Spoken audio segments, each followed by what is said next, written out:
Numbers 1 to 10. Introduction to Cardinal Numbers. Hey there! Welcome to our English language learning video series.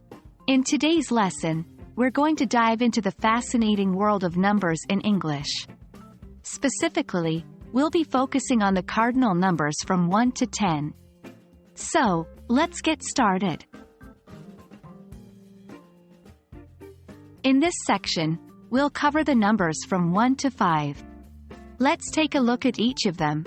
1, 1, 2, 2, 3, 3, 4, 4, 5, 5. Remember, it's important to practice pronouncing these numbers correctly.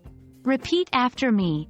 1, 2, 3, 4, 5. Great job! Now, let's move on to the numbers from 6 to 10. Take a look at each of these numbers. 6, 7, 8, 9, 10. Pay attention to the pronunciation of 6 and 7, as they can sometimes be a little tricky.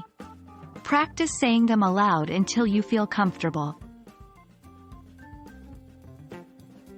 In this section, we'll explore how to use these numbers in different contexts. Let's take a look at some examples. I have 2 apples. There are 5 birds in the tree. She has 8 fingers. By using these examples, you can start forming sentences using the numbers we've learned. Counting objects is a fun way to practice your numbers. You can count anything around you, such as toys, books, or even people. Let's try it together. 1. Count the number of books on your shelf. 2.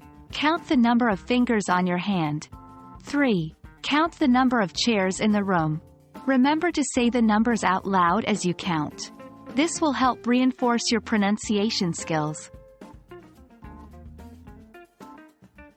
That wraps up our lesson on the cardinal numbers from 1 to 10. I hope you found this video helpful and enjoyed learning about numbers in English. Remember to practice regularly to improve your fluency. Keep up the great work, and I'll see you in the next video.